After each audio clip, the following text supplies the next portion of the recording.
Okay, so ear training for intervals. We need to go back to our solfege. So remember, using solfege on our major scale, we'll have do, re, mi, fa, sol, la, ti, do.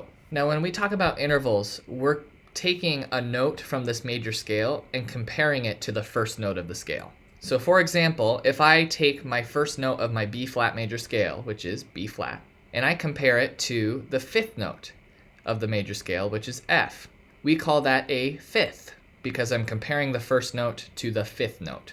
Pop quiz. What would a fourth be?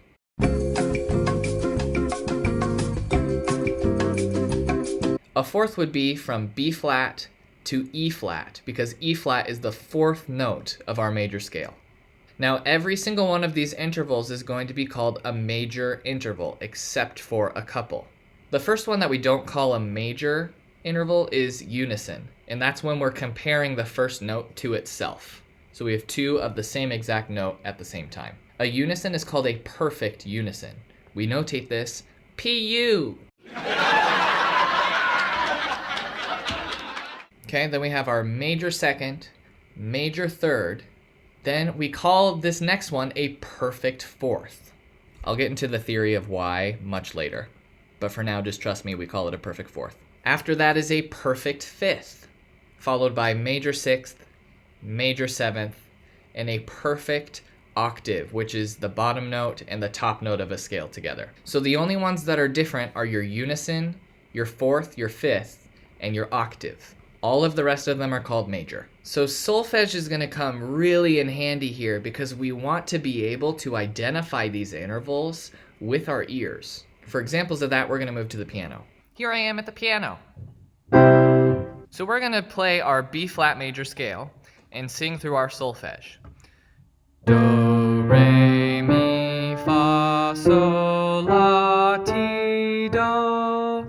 Do, ti, la, sol, fa, mi, re, do.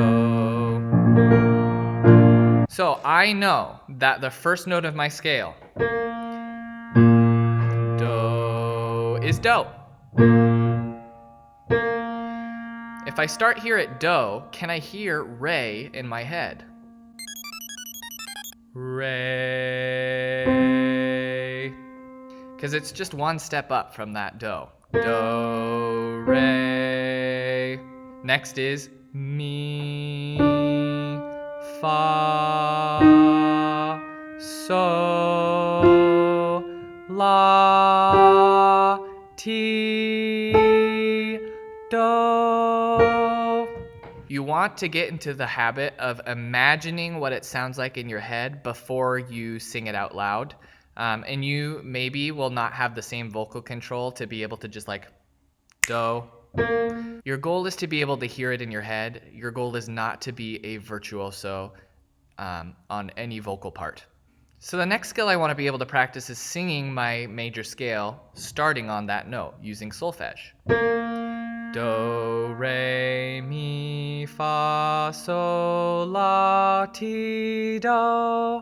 Once I can do that, it's time to start seeing if I can pick random notes in my solfege and hear it in my head before I play it. So if I start on do, let's see if I can hear so. What I always do is I start with my bottom note that I know is do, and I sing through my scale until I get to the note. So let's try it with me. Mi. Or T.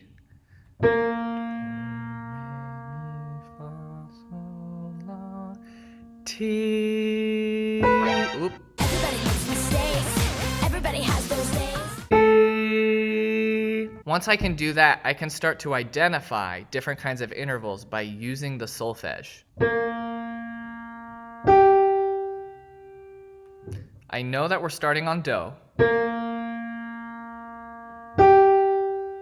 So I need to sing up my scale to figure out which syllable this is. Re, mi, fa, sol, la. So that is from do to la. Once we know that that's from do to la, we know that that's a sixth because la is the sixth scale degree in our scale. So using solfege, we can help identify with our ears how far apart notes are.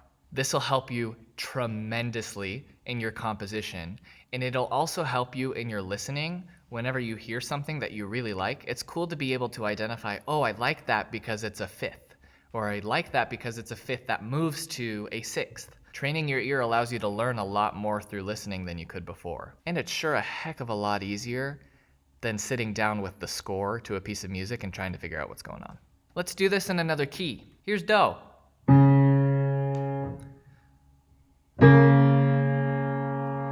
Do, re, mi, fa, sol, la. That's a sixth. Honestly, practice is key. If you want to have a good ear, you got to practice this a lot. And it'll be frustrating to start, but the more that you get the hang of it, the more that you're going to be noticing as you listen to music in daily life. And it's kind of like a superpower. It's pretty cool. And that is on intervals. Let me know if you have questions or are confused or are scared. Anything, just let me know. Bottom of the page, you can click a button to set up an appointment with me anytime. Seriously, practice this one. It doesn't get any better until you do. Good luck.